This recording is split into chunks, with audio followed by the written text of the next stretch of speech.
भारतीय हिंदी ज्ञान में आप सभी लोगों का स्वागत है। आज के इस वीडियो में हम लोग एक कहानी को पढ़ेंगे, तो चलिए पढ़ना शुरू करते हैं। आज हम लोग जो कहानी पढ़ेंगे इसका नाम है पत्थर की पुकार। इस कहानी के लेखक हैं जयशंकर प्रसाद।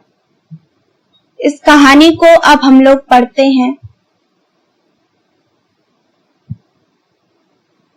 नवल और विमल दोनों बात करते हुए टहल रहे थे।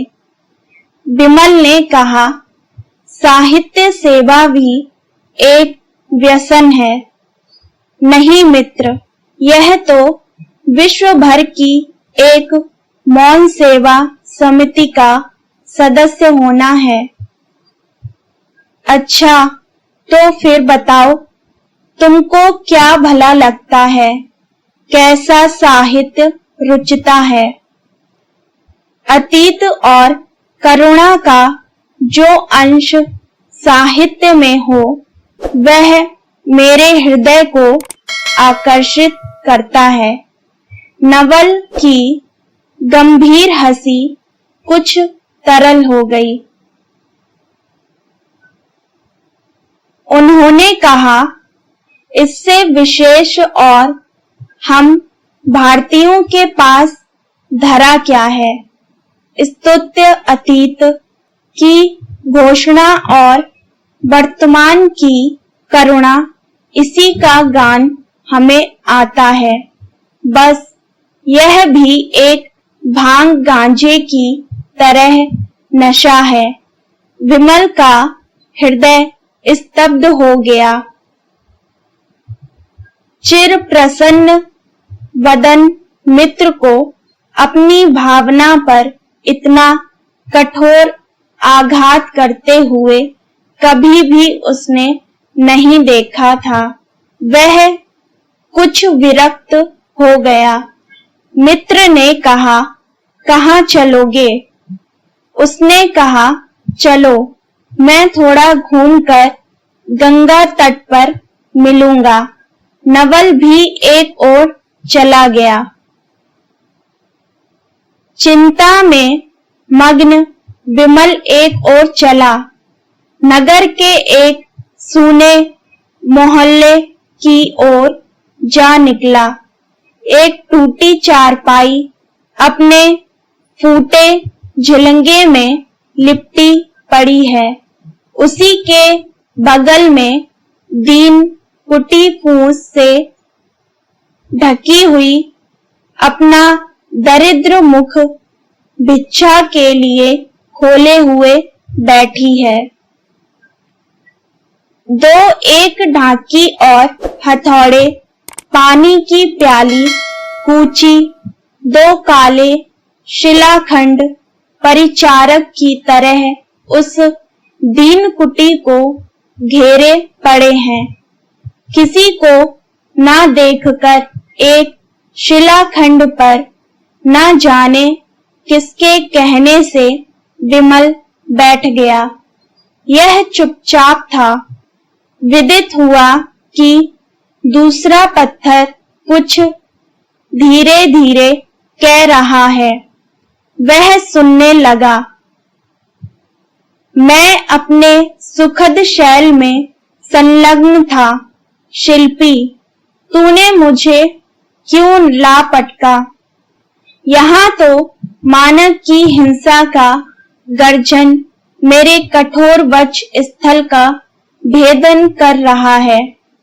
मैं तेरे प्रलोभन में पड़कर यहाँ चला आया था, कुछ तेरे बाहुबल से नहीं, क्योंकि मेरी प्रबल कामना थी कि मैं एक सुंदर मूर्ति में परिणत हो जाऊं। उसके लिए अपने वक्ष स्थल को छत विछत कराने को प्रस्तुत था। तेरी टाकी से हृदय चिराने में प्रसन्न था कि कभी मेरी इस सहनशीलता का पुरस्कार सराहना के रूप में मिलेगा और मेरी मौन मूर्ति अनंत काल तक उस सराहना को चुपचाप गर्व से स्वीकार करती रहेगी। किंतु निष्ठुर तूने अपने द्वार पर मुझे फूटे हुए ठीकरे की तरह ला पटका। अब मैं यहीं पर पड़ा पड़ा कब तक अपने भविष्य की गणना करूंगा।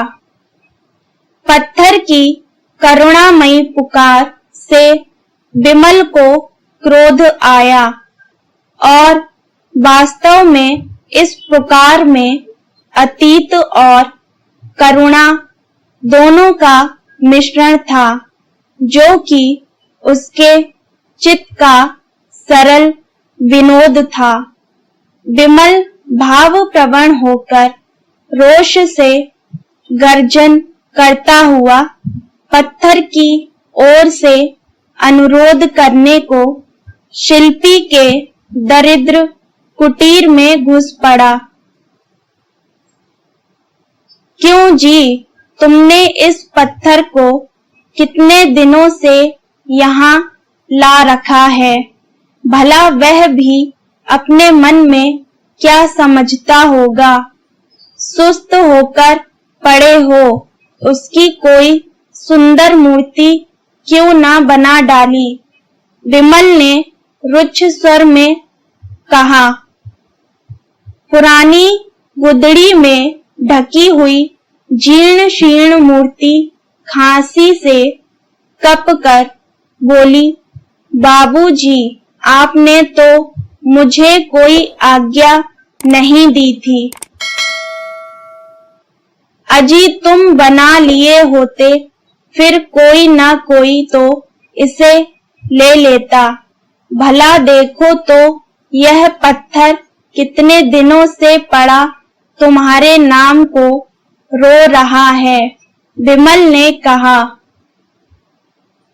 शिल्पी ने कप निकालकर गला साफ करते हुए कहा, आप लोग अमीर आदमी हैं, अपने कोमल श्रवणेंद्रियों से पत्थर का रोना, लहरों का संगीत, पवन की हंसी इत्यादि कितनी सूक्ष्म बातें सुन लेते हैं और उसकी पुकार में दत्तचित्त हो जाते हैं, करुणा से पुलकित होते हैं।